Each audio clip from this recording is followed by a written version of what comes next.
Welcome to Shukla ID point. आप सभी का स्वागत है आपके अपने YouTube channel Shukla ID point में। मैं शिव शुक्ला आप सभी दोस्तों का हार्दिक स्वागत करता हूं।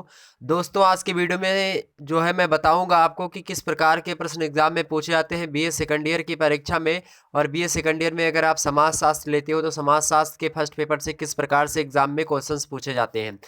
तो जो महत्वपूर्ण प्रश्न है जो हमने देखा 2018, 2019, 2017 और 2020 के पेपर को मिला करके, तो इस प्रकार के प्रश्न ज़्यादा मात्रा में पूछे गए थे। यहाँ से प्रश्न जहाँ से मैं प्रश्नों को उठाया हूँ, ठीक है, उसके बाद में हमने इसमें इंक्लूड करा है आपके जो है 4-6 साल के जो प्रश्न पत्र में पूछे गए प्रश्न हैं उनको कलेक्ट किया है, और जिनकी आने की संभावना है 2021 में उनको कलेक्शन सबका कर करके आपके सामने एक मॉडल पेपर पेश किया है। मतलब एक प्रकार से निचोड़ कह सकते हो आप पूरे अपनी एक पुस्तक का। तो फर्स्ट पेपर का पूरा निचोड़ आज के वीडियो में आप लेने वाले हैं मित्रों। निचोड़ मतलब ये नहीं कि मैं पूरा फर्स्ट पेपर आपको एक ही वीडियो के अंतर्गत बता दूंगा। वो जब थोड़ा एग्जाम नजदीक आएगा, आज के लगभग 15-20 दिन के बाद में हमारी वीडियोज आएंगी, वो किस पर आधारित होंगी, तो वो होंगी जैसे कि मैं पूरा मैराथन क्लास लूँगा। मैराथन क्लास का मतलब ये होता है कि उसमें मैं 2 से 3 घंटे लगभग क्लास लूँगा, 3 घंटे तक लगभग क्लास लूँगा। उसके बाद में पूरा का पूरा एक पेपर एक ही वीडियो में,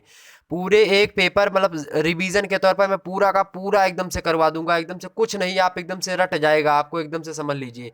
ठीक, कोई दिक्कत नहीं, कोई टेंशन नहीं। आप पढ़े हैं बिल्कुल, नहीं पढ़े हैं तो और ठीक है। अगर पढ़े हैं कहीं से तो अच्छी बात है, नहीं पढ़े तो कोई आपको जोर जबरदस्ती नहीं पढ़ने के लिए। बस एग्ज़ाम हॉल में जाने से पहले आप वो 3 घंटे का लेक्चर आप 2 से 3 बार देख लेंगे, बस इतना मैं रिक्वेस्ट आपसे कर रहा हूँ। बाकी पूरा छोड़ दीजिए मेरे ऊपर, मेरे चैनल के ऊपर। आपको पास होने से कोई नहीं रोक सकता। अगर आपने मेरे सारा का सारा सिलेबस जो हमने करवा रखा है यूट्यूब चैनल पे, पूरा सिलेबस जो है फर्स्ट पेपर का लगभग 19 से 22 लेक्चर हो चुके, 19 से 20 लेक्चर हो चुके हैं, उनको नहीं देखा तो उनको भी देख लीजिए आप लोग। ताकि अगर उनको आप पूर्ण रूप से आप एक क्लास मेरी ले रहे हैं तो मैं एकदम से 100% दावे के साथ कहता हूं आपके अंदर निश्चित रूप से कॉन्फिडेंस आया होगा और आप लोग अच्छे तरीके से पढ़ाई कर रहे होंगे। ठीक है, अगर नहीं देखा है तो उन सभी वीडियोस को आप देख सकते हैं। प्लेलिस्ट हमने बना दी है सबकी, डिस्क्रिप्शन बॉक्स में मैं उसकी लिंक दे दूंगा। ठीक है, तो डिस्क्रिप्शन बॉक्स में मैं प्लेलिस्ट की जो लिंक होती है उसको मैं दे दूंगा, वहां से आप जो है सारी वीडियोस को देख सकते हैं। ठीक है, चलिए आज की वीडियो में हम बात करते हैं पेपर 1 के बारे में। समाज शास्त्र के पेपर 1 में किस प्रकार के प्रश्न पूछे जाते हैं, साथ ही पेपर 1 का क्या नाम है, तो पेपर 1 का नाम है भारतीय समाज मुद्दे एवं समस्याएं। ठीक है, तो यहाँ से किस प्रकार के प्रश्न बनते हैं उन सभी प्रश्नों पर हम चर्चा करेंगे, देखेंगे किस प्रकार से प्रश्न बनते हैं। तो दोस्तों, वीडियो बहुत ही महत्वपूर्ण है, वीडियो को बीच में मत छोड़िएगा, पूरा का पूरा वीडियो देखिए। ज्यादा समय नहीं लूंगा, लेकिन जितना भी समय लूंगा आपसे उतने समय में, उससे आपके समय से ज्यादा कीमती जो है मैं आपको स्टडी करवा दूंगा। एक बात समझ लीजिएगा आप लोग। ठीक, तो चलिए हम बात करते हैं मॉडल पेपर की 2021 की। बहुत ही महत्वपूर्ण लेक्चर है, एक बार फिर से मैं बोल रहा हूं इस बात को। चलिए मित्रों, अभी आगे अब जब आप प्रश्नों को देखेंगे, प्रश्नों को देखने के बाद में आप लाइक खुद ही कर दोगे, मुझे कहने को आपको नहीं पड़ेगा कि लाइक करिए वीडियो को। आपकी इच्छा होती है बिल्कुल लाइक करिए, पसंद आता है वीडियो तो लाइक करिए, मेहनत हमारी सफल करिए। अन्यथा अगर आपको लगता है ऐसा कि उसमें मैं कामयाब नहीं हो रहा हूँ, मैं अच्छे खासी मेहनत नहीं कर पा रहा हूँ, अच्छा कंटेंट आप लोगों को नहीं दे पा रहा हूँ, तो डिसलाइक की बटन कहीं नहीं गई, बिल्कुल दाब मार दीजिएगा। ठीक है, और डिसलाइक मारने के तदुपरांत आप कमेंट में ये बता दीजिएगा कि क्या कमियां रह रही वीडियो में। ओके, चले, वैसे कमियां तो मैं नहीं छोड़ूंगा, लेकिन हाँ अगर आपको लगता है तो बिल्कुल बताइएगा उसको। ठीक है, उसको देखा जाएगा। चलिए मित्रों, यहाँ पे देखिए कुछ इस प्रकार से प्रश्न आपके सामने पेपर में आते हैं। पेपर मित्रों आपका 3 खंडों में बटा होता है। कितने खंडों में? 3 खंडों में बटा होता है। पहला खंड का नाम होता है का, खंड का, खंड खा और खंड गा, 3 खंड में विभाजित होता है आपका पेपर। अगर अंग्रेजी में बोलना चाहूँ तो सेक्शन ए, सेक्शन बी और सेक्शन सी, 3 खंडों में विभाजित होता है, यानी डिवाइडेड होता है आपका पेपर। देखिए, बीए द्वितीय वर्ष समाज शास्त्र, प्रथम प्रश्न पत्र भारतीय समाज मुद्दे एवं समस्या यानी Indian society issues and problems. तो भारतीय समाज में क्या क्या इशू है और क्या क्या प्रॉब्लम्स है, क्या क्या मुद्दे हैं, क्या क्या समस्या है, इन्हीं से रिलेटेड प्रश्न आते हैं, कहीं और से नहीं आते हैं। अगर आपने मेरा जो सिलेबस हमने जो करवा रखा है उसको देखा होगा तो आधे से ज़्यादा अभी अभी जो है लगभग 19 वीडियो हुए हैं। अभी 8-10 वीडियो और बाकी हैं उसके, मतलब 8-10 चैप्टर के, 8 से चैप्टर या फिर 7 चैप्टर और बचे हैं, वो भी कंप्लीट हो जाएगा 10 दिनों के अंदर आते आते। ठीक है, अगर उसको देखा है तो अभी देखेंगे आधे बच्चे तो हमारे ऐसे होंगे जो तुरंत कर देंगे उसको देखते ही भाई बहन। ठीक है, देखिए, तो पहले मित्रों दिया होता है कि जो खंड होते हैं सभी खंड, उनके उत्तर आपको निर्देशानुसार देना होता है। निर्देशानुसार का मतलब होता है कि जो लिखा गया हो उसी के अकॉर्डिंग उत्तर दे। ऐसा नहीं कि लिखा गया कि किन्हीं 2 प्रश्नों के उत्तर दीजिए तो आप 5 प्रश्न दिए, पांचों के दे दे। नहीं, अगर लिखा है 2 प्रश्नों के उत्तर दीजिए तो बिल्कुल 2 प्रश्न। अगर लिखा है उत्तर का जो शब्द है वो 50 शब्द है तो 50 से 55, 50 से और नीचे 45 आ सकते हैं, इससे आगे पीछे नहीं करेंगे। ठीक है, आइए बात करते हैं खंड आ की। खंड आ देखिए, सभी प्रश्नों के उत्तर दीजिए। प्रत्येक प्रश्न का उत्तर लगभग कितने शब्दों में हो, तो 50 शब्दों में उत्तर होना चाहिए। एक में जो है कॉपी कैसे लिखी जाती है, इस पर वीडियो हमने बना रखी है, उसको भी देख लीजिएगा आप लोग। आपको पता चल जाएगा कि बीए की परीक्षा में कॉपी कैसे लिखते हैं। ठीक है, एकदम से हमने उसमें फैक्ट चीजों पर बात करी है, उसको देख लीजिएगा। देखिए पहला प्रश्न, देखिए पहला प्रश्न जो होता है वो 10 खंड में होता है। ये 10 के 10 आपको करने होते हैं, और 10 के 10 जैसे कि यहाँ पे लिखा समस्या को परिभाषित कीजिए।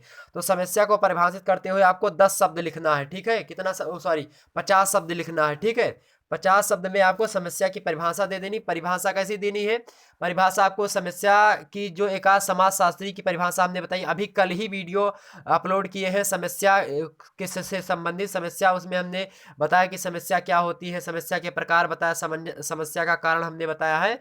तो उस वीडियो को आप देख लीजिए, देख लेंगे तो पूरा का पूरा हो जाएगा। तो जो विस्तृत उत्तरीय प्रश्न होते हैं जो मैं चैप्टर करवा रहा हूं, अगर उन वीडियो को देखेंगे तो आपके बहुविकल्पीय, लघु उत्तरीय और जितने भी प्रश्न पूछे जाते हैं दीर्घ उत्तरीय, तो सब के सब प्रश्न उसी वीडियो से हो जाएंगे। ठीक है, देखिए समस्या को परिभाषित कीजिए, समस्या से संबंधित वीडियो भी कल अपलोड किए हैं, उसको देख लीजिए, आप समझ जाएंगे कि समस्या क्या होती है। ठीक, तो 50 शब्दों में आपको लिखना है, ज्यादा नहीं। तो आप एक आध समाजशास्त्री का जो है परिभाषा लिख देंगे, उसके बाद में लिखेंगे। अगर 2 की याद है तो बहुत अच्छी बात है, लिखेंगे उसके बाद में उपयुक्त परिभाषाओं के आधार पर हम ये कह सकते हैं कि समस्या एक ऐसी जटिल व्यवस्था या समस्या एक ऐसी घटना होती है समाज के अंदर जो कि क्या करती है, व्यक्ति के नैतिक जो मूल्य होते हैं उनका हनन करती है। साथ ही साथ व्यक्ति की भूमिकाओं के निर्वहन में व्यक्ति की जो भूमिका होती है उनका क्या करती है, उनको खत्म करती है, उनमें ह्रास करती है। मतलब जो व्यक्ति समाज में कुछ करना चाहता है वो व्यक्ति वो कर नहीं पाता, जो समाज सोचता है कि ये व्यक्ति समाज के लिए करेगा वो व्यक्ति वो नहीं कर पाता। वो उसने मान लिया कि आप एक डॉक्टर हैं, आप एक डॉक्टर हैं और डॉक्टर होने के साथ साथ कोई समस्या आ गई, मान लिया इस समय कोरोना महामारी आ गई और आप एक डॉक्टर हैं, और समाज जो है आपसे ये अपेक्षा करता है कि आप जो है कोरोना की वैक्सीन बना देंगे, लेकिन आप कोरोना की वैक्सीन नहीं बना पाते हैं। ठीक है, काफी दिन बीत जाए, मान लो 3-4 साल बीत जाए, आप कोरोना की वैक्सीन नहीं बना पाते हैं, तो क्या होगा, तो कोरोना महामारी क्या है, एक समस्या है, और आप क्या हैं, आप एक समाज के पहलू हैं, समाज के व्यक्ति हैं आप। ठीक है, और समाज आपसे क्या जो है अपेक्षा करता है कि आप कोरोना महामारी के लिए वैक्सीन बनाएंगे, लेकिन आप महामारी के लिए वैक्सीन नहीं बना पाते। तो यही क्या होता है, समस्या जब आती है तो व्यक्ति अपने जो है मूल्य का, अपने जो दायित्व होता है व्यक्ति का समाज में, वो पूरा नहीं कर पाता, इसी को हम समस्या कहते हैं। ठीक, तो इसी प्रकार से बहुत सारे समाजशास्त्रियों ने परिभाषित किया, उसको देख लेंगे, समझ में आ जाएगा। हालांकि मैं यहाँ पे प्रश्नों को बता रहा हूँ कि किस प्रकार से प्रश्न आते हैं और सबसे महत्वपूर्ण प्रश्न कौन से हैं। इन प्रश्नों को देखिएगा, कहीं पे भी पढ़ लीजिएगा, वैसे कोई और नहीं बता रहा है इन सभी प्रश्नों को। तो आप हमारे चैनल पे बने रहेंगे, पूरा का पूरा सिलेबस कंप्लीट होगा एकदम 100%। ठीक है, और आप जो है आंख मूंद करके कोई किताब कोई बुक नहीं पढ़ेंगे, आप पेपर में जब मतलब जब परीक्षा में बैठेंगे तो कहेंगे हाँ शुक्ला एचडी पॉइंट पे हमको शिवम सर ने ये फला चीजें बताई थी और यही चीज आ गई सामने। ठीक है, एकदम विश्वास करिए मेरे साथ। अब की बार बस मुझको अपना जो आप कीमती समय दे दीजिए, उसके बाद में मैं नहीं कहूँगा कि आप अपना समय मुझे दे। ठीक है, क्योंकि आप खुद ही अपना समय देने के लिए आ जाएंगे जब आपको कंटेंट अच्छा मिलेगा और आपको जानकारी अच्छी मिलेगी। देखिए दूसरा प्रश्न जो सबसे महत्वपूर्ण है, क्षेत्रवाद क्या होता है। तो क्षेत्रवाद क्या होता है, इसमें आपको थोड़ा 2 लाइन में आपको क्षेत्रवाद को परिभाषित कर देना है अपने शब्दों में। किसी समाजशास्त्री के शब्दों में आपको बिल्कुल भी परिभाषित नहीं करना है, आपको अपने शब्दों में क्षेत्रवाद को परिभाषित कर देना होगा। उसके बाद में क्या करना है आपको, उसके जो दुष्परिणाम होंगे, साथ ही साथ आप हेडिंग डालेंगे नीचे क्षेत्रवाद के दुष्परिणाम, उसके नीचे लिखेंगे पहला आर्थिक दुष्परिणाम, दूसरा जो है सामाजिक दुष्परिणाम, तीसरा लिख देंगे सांस्कृतिक दुष्परिणाम। बस 3 हेडिंग डाल करके उसी में थोड़ा थोड़ा लिख देंगे कि आर्थिक तंत्र पर क्या प्रभाव पड़ेगा इससे क्षेत्रवाद से, राजनीतिक क्षेत्र पर क्या प्रभाव पड़ेगा, उसके अंदर सांस्कृतिक क्षेत्र पर, सामाजिक क्षेत्र पर किस प्रकार से। बहुत सारे प्रश्न जो है उत्तर लिखने के बस 4 फंडे मैं बता रहा हूँ, 4 फंडे होते हैं, किसी भी उत्तर को आप फट से लिख सकते हैं। कैसे, बस आर्थिक कारण, राजनीतिक कारण, सामाजिक कारण और उसके बाद में सांस्कृतिक कारण, ये व्यक्तिगत कारण, यही सब कारण होते हैं, सामूहिक कारण आप रख सकते हैं इसमें। तो यही सब कारण होते हैं। अगर किसी समस्या का कारण पूछा जाए, किसी समस्या का निदान पूछा जाए, तो उसमें ये फंडा नहीं लगा सकते। लेकिन अगर किसी समस्या का कारण पूछा जा रहा है तो आप आर्थिक, राजनीतिक, सामाजिक, सांस्कृतिक इत्यादि प्रकार के कारणों का उल्लेख कर सकते हैं। उनमें बहुत सारे फैक्टर आपके सामने निकल करके आएंगे। ठीक है, तो आप वहां से लिख सकते हैं। क्षेत्रवाद पर वीडियो अपलोडेड है, उसको देख लीजिए आप लोग। अगला देखिए, अगला प्रश्न देखिए, अन्य पिछड़ा वर्ग के उत्थान हेतु किन्हीं दो संवैधानिक शासकीय प्राविधानों का उल्लेख कीजिए। अब देखिए, अन्य पिछड़ा वर्ग को अंग्रेजी में हम ओबीसी कहते हैं, अदर बैकवर्ड कास्ट। तो इनके लिए जो है पूछा गया कि दो संवैधानिक जो है प्राविधान जो किए गए, यानी संविधान में या फिर कोई ऐसा आयोग बना जो कि इनका संरक्षण करता हो, मतलब ओबीसी को आरक्षण की व्यवस्था करता हो, या ओबीसी का संरक्षण, मतलब जो ओबीसी से आते हैं बैकवर्ड कास्ट से, ठीक है, अन्य पिछड़े वर्ग आयोग से, उनके संरक्षण के लिए जो कानून बनाए जाते हैं, फिर आयोग का गठन होता है। तो 1953 ईस्वी में एक आयोग आया था, उसकी अध्यक्षता कर रहे थे काका कालेलकर। प्रथम मतलब अन्य पिछड़ा तो प्रथम अन्य पिछड़ा वर्ग आयोग की अध्यक्षता 1953 ईस्वी में काका कालेलकर कर रहे थे, वो आया था पहला। दूसरा कौन सा आया था? दूसरा आया था 1979 ईस्वी में, 1979 ईस्वी में बीपी मंडल अध्यक्ष थे, बीपी मंडल कमेटी थी, ठीक है। उन्होंने क्या किया था, 27% आरक्षण दी थी अदर बैकवर्ड कास्ट को, यानी अन्य पिछड़े वर्ग आयोग को। तो द्वितीय पिछड़ा वर्ग आयोग कब गठित हुआ? 1979 ईस्वी में। उसके अध्यक्ष कौन थे? तो अध्यक्ष थे आपके बीपी सिंह, ठीक है, जो आगे चल करके प्रधानमंत्री भी बनते हैं भारत के। ध्यान रखेंगे इतनी बात। आगे देखिए, अगला प्रश्न है कि वृद्धजनों की समस्याओं को कम करने वाले कुछ उपाय बताइए। तो वृद्धजनों की समस्याएं जो है उनको कम करने के कौन कौन से उपाय हो सकते हैं किसी भी समाज में, उनको आपको बताने हैं। ये वीडियो हमने अपलोड कर रखा है, इस वीडियो को आप देख लेंगे कि वृद्धजनों की समस्याएं, नहीं कि हमने बताया था कि वृद्धों की समस्याएं, बुजुर्गों की समस्याएं, उस पर हेडिंग में ऊपर लिखा हुआ बुजुर्गों की समस्याएं, वो वीडियो देख लेंगे। पूरा का पूरा कारण और परिणाम और कैसे बुजुर्गों पर क्यों लोग जो है बुजुर्गों के प्रति जो है वो व्यक्त करते हैं, मतलब अवहेलना करते हैं बुजुर्गों की, जबकि उन्हीं के बच्चे होते हैं वो। ठीक, तो वो सारी चीजें हमने उसमें विस्तार से समझाई है, उसको आप पढ़ लीजिए। अगला प्रश्न देखिए, मादक द्रव्य व्यसन को परिभाषित कीजिए। मादक द्रव्य व्यसन मतलब होता है जैसे कि गुटखा, शराब, बीड़ी, सिगरेट, ये जितने भी जो है नशीले पदार्थ हैं, मादक पदार्थ हैं, उसी को हम क्या कहते हैं? मादक द्रव्य कहते हैं। व्यसन मतलब उसका उपयोग करना। जब हम बीड़ी, गुटखा, शराब, सिगरेट इत्यादि का क्या करते हैं? उपयोग करते हैं, यानी उपभोग करते हैं, तो इस प्रक्रिया को हम मादक द्रव्य व्यसन कहते हैं। तो वही पूछा गया कि मादक द्रव्य व्यसन किसे कहते हैं, तो आप इसको परिभाषित कर सकते हैं। इसकी वीडियो अभी हमने नहीं बनाई है, ठीक है, इसकी वीडियो जल्द ही आपके यूट्यूब चैनल पर, यानी शुक्ला आईटी पॉइंट के यूट्यूब चैनल पर अपलोड हो मिलेगी आपको, ठीक है, बस आपको इंतजार करते रहना है। आगे बढ़ते हैं और प्रश्न देख लेते हैं महत्वपूर्ण। अगला प्रश्न देखिए, लैंगिक असमानता को परिभाषित कीजिए। लैंगिक असमानता पर वीडियो बनी हुई है मित्रों, प्लेलिस्ट में वीडियो सारी की सारी सीरियल क्रम में आपको मिल जाएंगी। उनको आप एक चैप्टर 1, चैप्टर 2 इस प्रकार से पूरा सीरियल से लगा हुआ है, उसमें लिखा नहीं चैप्टर 1, चैप्टर 2, लेकिन मैं लिख दूंगा जल्दी उसमें, ठीक है, ताकि आपको ढूंढने में दिक्कत ना हो। ऊपर से वीडियो देखना प्रारंभ करेंगे, नीचे तक चले जाएंगे तो सीरियल में पूरी लगी हुई है वीडियोस, ठीक है, तो पूरा देख लीजिएगा आप लोग। तो लैंगिक असमानता में वीडियो, मतलब हेडिंग लिखी है लैंगिक असमानता वाली वीडियो, ठीक है, सर्च करेंगे लैंगिक असमानता शुक्ला आईटी पॉइंट, ठीक है, समाजशास्त्र सेकंड ईयर, तो आपका आ जाएगा, ठीक है, या फिर मैं प्लेलिस्ट में देख लीजिएगा, आप लोग इतने जानकार तो है ही। अगला देखिए प्रश्न, मादक द्रव्य कौन कौन से होते हैं? मादक द्रव्य व्यसन की परिभाषा पूछा गया था, फिर पूछ लिया मादक द्रव्य क्या होता है। तो मादक द्रव्य क्या क्या होते हैं? बीड़ी, शराब, गुटखा, सिगरेट, यही सब होते हैं मादक द्रव्य। इनके बारे में आपको थोड़ा थोड़ा बता देना होता, ये करने से ये होता, ये करने से ये होता, मतलब 50 शब्द तक आपको पूरा करना इसी में। अगला देखिए, बाल अपराध क्या होता है? हमने अभी अभी जस्ट एक वीडियो जो है पहले इससे बनी हुई है वीडियो, जो है हमने बनाया है अभी, इससे पहले जस्ट इसी की वीडियो हम बना रहे थे, बाल अपराध की, ठीक है, बाल हमने बनाई है अपराध की वीडियो, उसके बाद में बाल अपराध की वीडियो। बाल अपराध और अपराध क्या होता है, इसमें इन दोनों में क्या अंतर होता है, इससे भी प्रश्न पूछा गया था 2017 के पेपर में, ठीक है, कि बाल अपराध और अपराध में क्या अंतर होता है। तो ये सभी प्रश्न जो है फिर से रिपीटेड होते हैं, क्योंकि यूपीएससी की तो आप एग्जाम प्रिपरेशन या फिर तैयारी तो कर नहीं रहे कि रिपीटेड क्वेश्चन नहीं होंगे, तो ये रिपीटेड होते रहते हैं। बीए में अक्सर क्वेश्चन क्या होते हैं? रिपीटेड होते हैं, मतलब अगले साल का फिर आ जाते हैं। तो देख लीजिए इसी प्रकार से पेपर होगा, सेम सेम ऐसे पेपर होगा आपका, बिल्कुल उसमें कोई घबराने की बात नहीं है, ठीक है।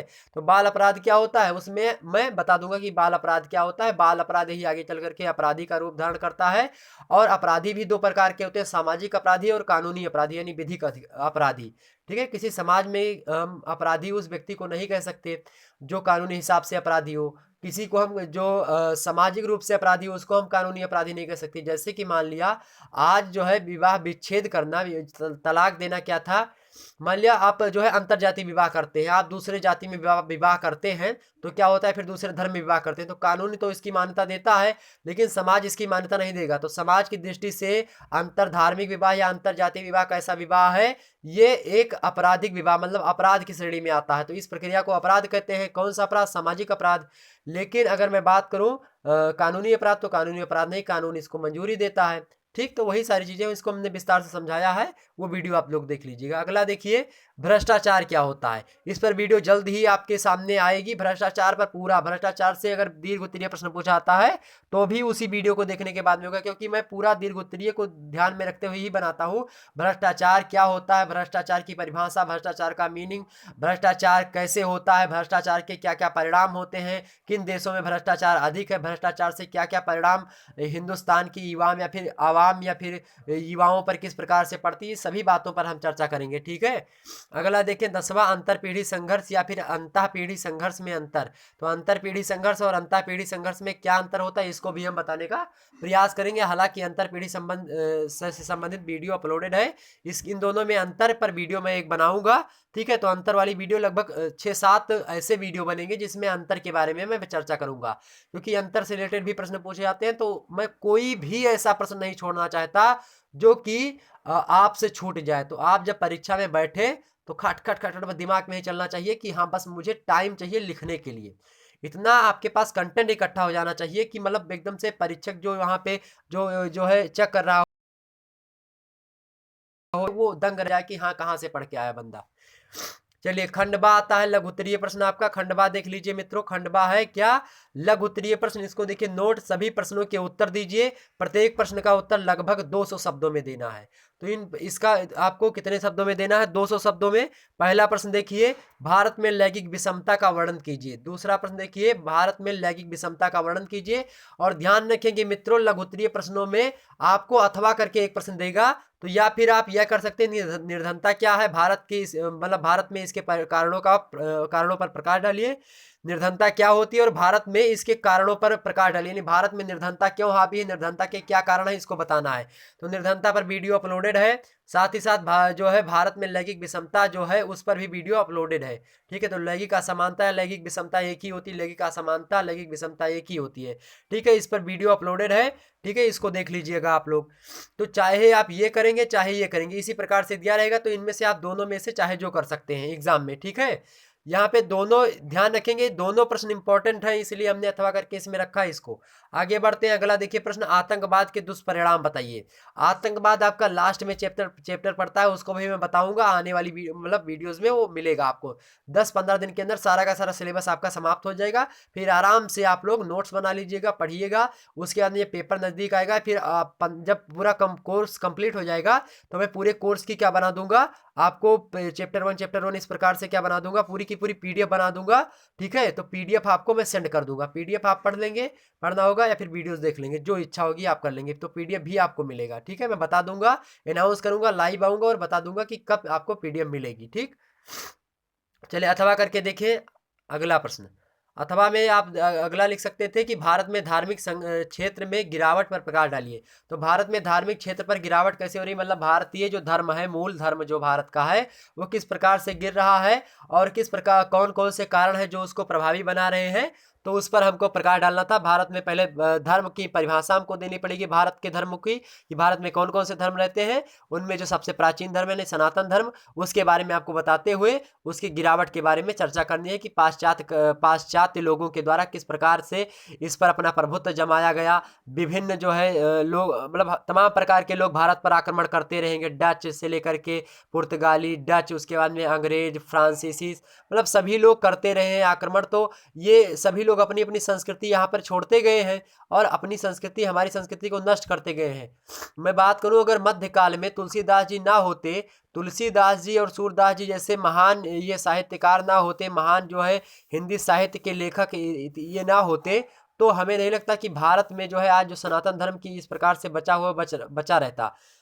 ठीक है, इतना हावी हो गए थे ये लोग, धर्म परिवर्तन बहुत हद तक हो रहा था, तब रामचरितमानस की रचना तुलसीदास जी ने की। अगला देखिए, तीसरा है जातिवाद भारतीय लोकतंत्र हेतु घातक है, विवेचना कीजिए। तो भारत कैसा देश है? तो एक लोकतांत्रिक देश है। अब जब भारत एक लोकतांत्रिक देश है, लोकतंत्र में सभी लोग बोलते हैं, मतलब सबको बोलने का अधिकार होता है। अनुच्छेद 19A के तहत संविधान में अनुच्छेद 19A के तहत प्रेस की स्वतंत्रता यानी बोलने की स्वतंत्रता का वर्णन किया गया है, जो कि एक मौलिक अधिकार है। मौलिक अधिकार का हनन अगर आपके होता है तो आप सुप्रीम कोर्ट में सरकार के खिलाफ, राज्य के खिलाफ क्या कर सकते हैं? केस कर सकते हैं। इसी मामले को लेकर के आपने सुना होगा बहुत बार, केशवानंद भारती जो है केस हुआ था केरल राज्य के ऊपर, उन्होंने ठोक दिया था केस। इसी प्रकार से जो है गोलकनाथ और बहुत सारे ऐसे केस आते हैं जो मौलिक अधिकार की मांग के लिए, मौलिक अधिकारों के संरक्षण के लिए होता है।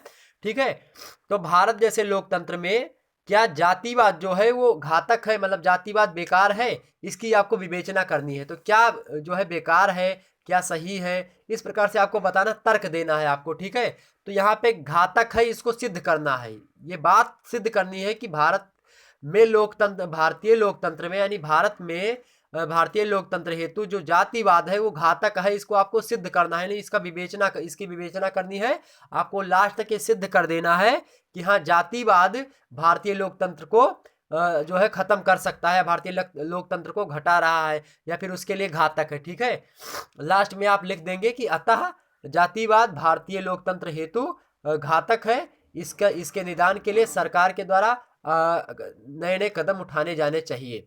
ठीक है, इस प्रकार से आप लिख सकते हैं। तो जातिवाद से संबंधित वीडियो शायद अभी अपलोडेड नहीं है, लेकिन हाँ जातिवाद यानी जो हमने जाति विभिन्नता से संबंधित वीडियो बनाई थी, वहां से आप इस प्रश्न के उत्तर बड़े आराम से लिख सकते हैं, क्योंकि हमने उसमें जातिवाद के परिणाम पर चर्चा की है। ठीक है, तो उसमें हमने विस्तार से बताया जातिवाद क्या होता है। ठीक, अगला देखते हैं, अंतःपीढ़ी संघर्ष एवं अंतरपीढ़ी संघर्ष में भेद। देखिए यहाँ पे भी पूछ लिया गया ये प्रश्न। देखें तो बड़ा ही महत्वपूर्ण ये प्रश्न होता है, अंतःपीढ़ी अंतरपीढ़ी। तो इसको हमने बता रखा है, लेकिन इसका अंतर हमने नहीं बताया, अंतर से संबंधित वीडियो आएगी जल्दी। ठीक, अगला प्रश्न देखिए कि उच्च शिक्षा में सक्रिय युवा भारत में दहेज प्रथा की रोकथाम में किस प्रकार सहायक हो सकते हैं। तो आपको दहेज प्रथा में सहायक जो हो सकते हैं युवा, वो कैसे हो सकते हैं, इसकी विवेचना करनी, इसको आपको बताना है। ठीक है, तो दहेज प्रथा से संबंधित वीडियो हमने अपलोड कर रखी है, उसमें हमने ये इस पहलू पर भी चर्चा करी है कि भारत के युवाओं को क्या करना चाहिए, संगठन बनाना चाहिए। संगठन बनाने के बाद में क्या करनी चाहिए, स्वतः ही क्या करना चाहिए, उनको दहेज लेने से मना करना चाहिए। दहेज कोई दे तो ना ले, और ना दहेज दे ना ले, इस प्रकार से अन्य संगठन बनाते रहना चाहिए। अगर कोई व्यक्ति जो है ये लेता पकड़ा जाए, दहेज लेता है देता, तो उसको क्या करे, उसके खिलाफ केस करे, उसके खिलाफ जो है FIR दर्ज करें कानून में, और कानूनी रूप से भी इसके लिए कोई नियम बनाया जाना चाहिए सरकार के द्वारा, जिससे इस पर प्रतिबंध लग सके। तो इस प्रकार से आप लिख सकते हो, उस वीडियो में हमने बताई है। अथवा करके आप देख सकते हैं, अपराध की विधि शास्त्रीय एवं समाज शास्त्रीय अवधारणाओं में भेद स्पष्ट की थी। हमने बताया नहीं था कि जो अपराध होता है मित्रों, दो प्रकार का होता है। एक तो विधि शास्त्रीय मतलब कानूनी अपराध। जैसे कानूनी अपराध क्या होता है, कानूनी अपराध में आपने दो ठहाका किसी को मार दिया, दो चबरा मारा किसी को फड़ाक फड़ाक, तो वो क्या हो गया, आपको वो जो है केस कर सकता है आपके ऊपर, और आप जो है वो कानूनी अधिकार है, मतलब कानूनी अपराध आपने किया, किसी को गोली मार दिया, कानूनी अपराध है। ठीक, जबकि अगर आप जो है किसी अंतर जात में विवाह कर लेते हैं, अंतर धर्म में विवाह कर लेते हैं, मतलब जाति के बाहर, धर्म के बाहर विवाह करते हैं, तो ये क्या है, ये सामाजिक आपका अपराध है। तो सामाजिक अपराध आपने समझा, और कानूनी अपराध आपने समझा। कानूनी अपराध मित्रों वह अपराध होता है, जो अपराध कैसा होता है, कानून के हिसाब से, जो कानून में लिखे गए नियम है, IPC यानी इंडियन पीनल कोड। ठीक है, भारतीय दंड संहिता जिसको कहते हैं हम, यानी जिसको उर्दू में बात करें तो ताजे-राते हिंद दफा 302, दफा 312, दफा 304, इस प्रकार से आपने केस सुने होंगे मूवी वगैरह में। ठीक है, तो वही होता है ताजे-राते हिंद। ठीक है, या फिर आप बोल भारतीय दंड संहिता, या फिर इंडियन पीनल कोड, IPC उसका शॉर्ट फॉर्म है। तो IPC या CRPC इन दोनों धाराओं के अंतर्गत अगर कोई व्यक्ति कोई कार्य करता है और वो कार्य इसमें लिखा है कि ये कार्य गलत है कानून की दृष्टि से, तो वही अपराध होता है, कानूनी अपराध उसी को हम कहते हैं। लेकिन समाज शास्त्रीय हिसाब से देखा जाए तो समाज शास्त्रीय हिसाब से सामाजिक अपराध वह अपराध होता है, जो अपराध क्या होता है, जो सामाजिक मूल्यों को ह्रास करता हो, सामाजिक मूल्यों को न मानता हो, सामाजिक मूल्यों की अवमानना करता हो, ठीक है, उसी को हम क्या कहते हैं, उसी को हम सामाजिक अपराध कहते हैं, या फिर समाज के द्वारा दी गई परिभाषा अपराध की होती है ये, ठीक है। तो इसको हमने बता रखा है, इसको आप पढ़ लीजिएगा, अपराध का लेक्चर हमने बना दिया है, ठीक है, वो अपलोड हो जाएगा 1-2 दिन में, उसको देख लीजिएगा। अगला प्रश्न देखिए आप लोग, अगला प्रश्न है कि पत्थरबाजों की अति सक्रियता रोकने हेतु कुछ उपाय सुझाइए। अब पत्थरबाज कहाँ पे थे, जम्मू कश्मीर में थे, तो इसके लिए कुछ सुझाव बताइए आप लोग इससे रिलेटेड। तो पत्थरबाज अब लगभग कम ही हो चुके हैं, अब जल्दी नहीं सुनने को मिलता, लेकिन अभी भी फिलहाल कुछ ना कुछ इधर उधर के मामले हो रहे हैं, लेकिन अब वहाँ पे सैनिक वगैरह हैं। तो इससे संबंधित आप जम्मू कश्मीर में आप लिख देंगे, अगर ऐसा प्रश्न पूछा जाता है कि पत्थरबाजों की अति सक्रियता रोकने के हेतु, या फिर जो सभी लोग मान लिया कोई संगठन बना करके धरना देते हैं, धरना में क्या करते हैं, पत्थर पुलिस पर फेंकते हैं, या फिर पुलिस पर जो है बहुत प्रकार से सारी चीजें करते हैं। अभी दिल्ली में आपने देखा था दंगा हुआ था, और भी बहुत सारे क्षेत्रों में दंगा होता रहता है, जो है किसके द्वारा, जनता के द्वारा। जनता मतलब कि कुछ संगठन होते हैं, कुछ उपद्रवी लोग होते हैं, वो सरकार की नीतियों का विरोध करते हैं, और सरकार को नीचा दिखाने के लिए कुछ उसमें राजनीति जो है लोग ठोक देते हैं। तो राजनीति दल जो है सपोर्ट करते हैं जनता का। कुछ ऐसे लोग होते हैं जो कि फर्जी, वो जनता नहीं होती, वो वास्तविक जनता नहीं होती, क्योंकि वास्तविक जनता को इतना टाइम नहीं कि सड़क पे जाकर के बवाल मचाएगा इतना। लेकिन हाँ, कुछ ऐसे कानून होते हैं जो सरकार को उसमें थोड़ा बहुत संशोधन करना चाहिए। लेकिन हाँ, हर एक कानून सरकार के द्वारा बनाया गया वो बेकार नहीं होता, क्योंकि हर एक सरकार यही चाहती है कि जनता हमारे राज्य में ज़्यादा से ज़्यादा सुखी रहे, ज़्यादा से ज़्यादा उसको लाभ हो सके, ठीक है, ध्यान रखेंगे इस बात को। तो उसकी अति सक्रियता को रोकने हेतु उपाय सुझाइए। क्या क्या उपाय कर सकते हैं, तो मिलिट्री लगा सकते हैं, क्या कर सकते हैं, तो अभी एक उपाय आपके सामने ही आ गया, उसमें यूनियन टेरिटरी बन गई जम्मू कश्मीर। अब जम्मू कश्मीर में पत्थरबाज ज़्यादा दिखाई पड़ते थे, अब वहाँ पे फौज लग गई है, अब पत्थरबाज कहाँ गए, सब घुस गए घर में, इधर उधर कोई निकल नहीं रहे हैं। तो यही होता है, तो इसको आप दिखा सकते हैं। अगर ये नहीं पता, अगर आपको नहीं पता तो अथवा करके और भी दिया रहता है इसमें, लघुत्तरीय में, तो ये तो फायदा है। अथवा करके दिया नक्सलवादी विघटनकारी है, नक्सलवाद विघटनकारी है, व्याख्या कीजिए। नक्सलवाद क्या होता है मित्रों, नक्सलवाद आपके पूर्वोत्तर राज्य में होता है। जैसे कि मैं बात करूं, जो पहाड़ी एरिया है वहाँ पे जो है असम, असम, उसके बाद में पश्चिम बंगाल हो गया, छत्तीसगढ़ हो गया, झारखंड हो गया, इन सभी इलाकों में क्या होता है, जो बांग्लादेश से सटे हुए राज्य हैं वहाँ पे क्या होता है, वहाँ से भी लोग आ जाते हैं, नक्सलवादी विचारधारा के लोग कुछ हैं। नक्सलवाद से संबंधित वीडियो अभी अपलोडेड नहीं, मैं अपलोड करूंगा तो उसमें विस्तार से समझेंगे कि नक्सलवाद होता क्या है। सरकार की नीतियों का विरोध करते हैं नक्सलवादी, और भी बहुत प्रकार की चीजें करते रहते हैं जो कि कानूनी हिसाब से गलत होती है, लेकिन फिर भी कानून उनको संरक्षण देता है, ठीक है। आगे बढ़ते हैं हम अगले प्रश्नों की ओर।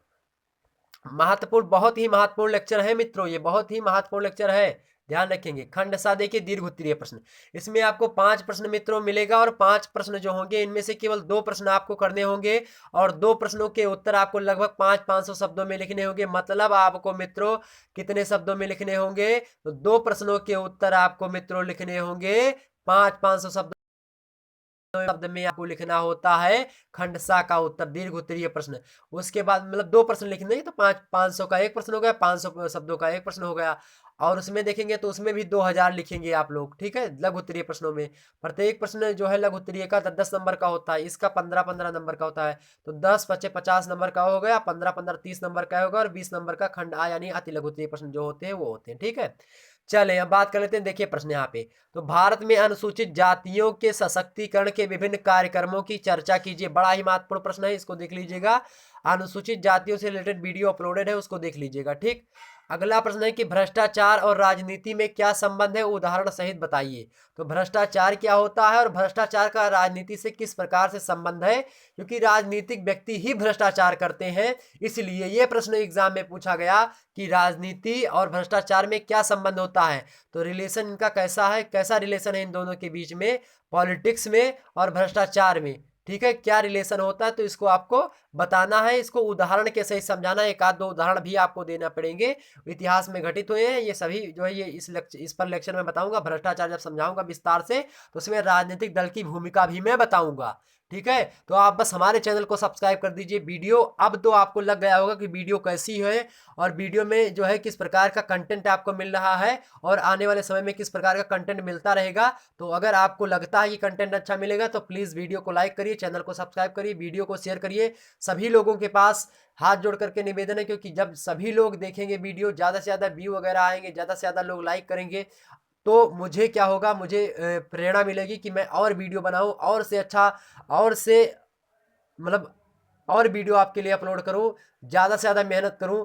ठीक है, क्योंकि आप लोगों की सफलता ही क्या है, हमारा जो है मेन उद्देश्य है, मेन ध्येय है। ठीक, तो आप लोग ज़्यादा से ज़्यादा लोगों तक हमसे जोड़ें, क्योंकि बहुत सारे स्टूडेंट ऐसे होते हैं जो कि कॉलेज वगैरह अटेंड नहीं कर पाते। हालांकि बहुत सारे नहीं, बहुत सारे गांव क्षेत्र के ऐसे व्यक्ति ही होते हैं, ऐसे स्टूडेंट होते हैं। ठीक है, जब मैं पढ़ रहा था तो मैंने भी कॉलेज सही से नहीं अटेंड कर पाया था। तो मैं जानता हूँ किस प्रकार से आप लोग पढ़ाई कर रहे हैं और कैसी पढ़ाई होती है कॉलेजों में। ठीक है, लेकिन चलिए कोई बात नहीं, नहीं होती, आप लोग हमारे साथ जुड़े रहेंगे, बहुत अच्छी तरीके से पढ़ाई होगी। देखिए, भ्रष्टाचार और राजनीति में क्या संबंध है, सहित उदाहरण सहित बताइए। अगला प्रश्न देखिए, विवाह विच्छेद क्या है। बड़ा ही महत्वपूर्ण प्रश्न है, विवाह विच्छेद यानी तलाक। अब विवाह विच्छेद पूछा गया तो विवाह विच्छेद किस में होता है, तो हिंदुओं में विवाह विच्छेद होता है, मुसलमानों में क्या होता है, तलाक होता है। विवाह विच्छेद की जो समस्या है वो एक समस्या भी है विवाह विच्छेद भारत में, क्योंकि भारत में सनातन धर्म यानी हिंदू धर्म की अधिकता है और हिंदू धर्म में तलाक जैसी कोई व्यवस्था नहीं थी, विवाह विच्छेद जैसी कोई व्यवस्था नहीं थी। लेकिन आया क्या, 1955 ईस्वी में हिंदू विवाह अधिनियम पारित हुआ। तो हिंदू विवाह अधिनियम में इस बात का मेंशन किया गया कि हिंदुओं में तलाक की व्यवस्था होगी। अब से सरकार ने तय कर दिया कि नहीं, विवाह विच्छेद हो सकता है, जरूरी भी है विवाह विच्छेद एक प्रकार से।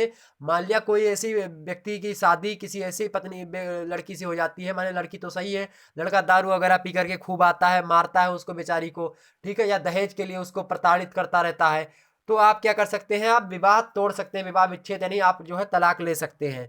ठीक, या फिर ऐसा भी हो सकता है कि लड़की जो है कुछ टार्चर करती हो लड़के को, लड़की कहीं पे जो है उसको, लड़के को टार्चर कर रही हो, तो भी विवाह विच्छेद आप कर सकते हैं। तो किस प्रकार से, तो ये जरूरी है, लेकिन हाँ, प्रोसेस ठीक ठाक होना चाहिए और कारण भी ठीक ठाक होगा, तभी विवाह विच्छेद की प्रक्रिया आपकी सफल होगी। अन्यथा ऐसे छोटे मोटे कारण से विवाह विच्छेद आप नहीं कर सकते। मेरा ख्याल मानिएगा, आप लोग अच्छे तरीके से अपने दाम्पत्य जीवन को सुखमय बनाइएगा, क्योंकि दाम्पत्य जीवन जो होता है, ये हिंदुओं में मैं बात करूं तो जन्म जन्मांतर का रिश्ता होता है, 7 जन्मों का रिश्ता होता है। क्रीड़ा शरीरम संस्कारम समाजोत्सव दर्शनम। ठीक, मुसलमानों में ये कॉन्ट्रैक्ट होता है, समझौता होता है, तो उसमें समझौता जो होता है कभी भी भंग हो सकता है, तो उसमें कोई डाउट नहीं। लेकिन हाँ, आप लोगों में, हिंदुओं में की मैं बात करूं तो हिंदुओं में क्या होता है, वो एक संस्कार होता है। ठीक, चलिए आगे हम बढ़ते। तो विवाह विच्छेद क्या है, विवाह विच्छेद की संख्या में वृद्धि के क्या कारण है, इस पर वीडियो हमने बना रखी है, पूर्ण रूप से समझाया है, खूब बढ़िया से समझाया है विवाह विच्छेद, तो उसको देख लीजिएगा आप लोग। अगला देखिए, क्या विकास तथा पर्यावरण अपकर्ष दोनों सह संबंध प्रक्रियाएं समझाइए। बड़ा ही महत्वपूर्ण प्रश्न है, इसको भी हमने वीडियो बना रखी है।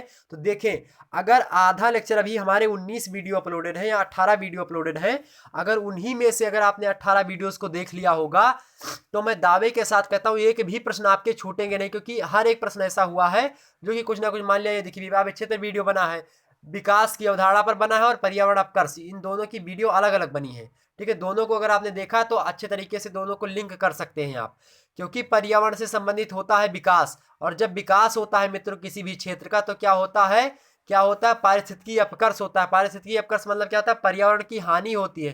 कहीं पे बांध बनाना हो तो पर्यावरण की हानि नहीं होगी, किसी नदी पर बांध बनाया जाएगा तो जल भराव की समस्या उत्पन्न हो जाएगी, क्षेत्रों में जल भराव हो जाएगा तो वहाँ के पेड़ पौधे भी सूख जाएंगे, वहाँ की वनस्पतियाँ सूख जाएंगी, वहाँ के कीड़े फतिंगे भी मर जाएंगे। तो किससे क्या होगा, जैव विविधता का ह्रास होगा, जैव विविधता खत्म हो जाएगी, जिसके कारण से पर्यावरण पर क्या पड़ेगा, प्रभाव पड़ेगा। जो पर्यावरण पर प्रभाव पड़ेगा तो पर्यावरण क्या करेगा, रिफ्लेक्शन करेगा और मनुष्य पर भी प्रभाव डालेगा। ठीक है, इस बात को भी ध्यान रखेंगे आप लोग।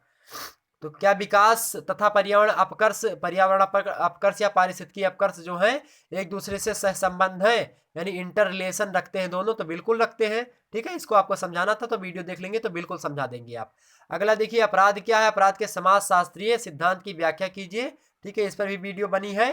ठीक है, इस पर मैं अभी थोड़ा वीडियो कम बनी है, क्योंकि इसमें हमने कानूनी दृष्टिकोण समझाया है, उसके बाद में हम इस पर समाजशास्त्रीय कानूनी दृष्टिकोण दोनों को हमने उसमें लिंक करा है, दोनों को अच्छे तरीके से समझाने का प्रयास किया है। तीन समाजशास्त्रियों के अनुसार हमने समाजशास्त्रीय अपराध को जो है परिभाषित करवाया है, और तीन समाजशास्त्रियों के अनुसार हमने कानूनी हिसाब से देखा है, डॉक्टर सेथना वगैरह के अनुसार हमने देखा है। तो उस वीडियो को देख लेंगे, देखिए तो बड़ा ही महत्वपूर्ण जो है सारी चीजें हो जाएंगी अगर देख लेंगे आप। देखिए इनमें से कितने प्रश्नों पर वीडियो बन चुकी है। पहला देखिए इस पर बन चुकी है, 9वें पर बन चुकी है, और 10वें पर, 11वें पर बन चुकी है। ठीक है, देखें 4 पे तो वीडियो वो बन चुकी है हमारी, और केवल किसमें से कितने करने थे, 2 करने थे। ठीक है, यहाँ पे पूरा हो गया। और देखिए यहाँ पे बताऊं, ठीक,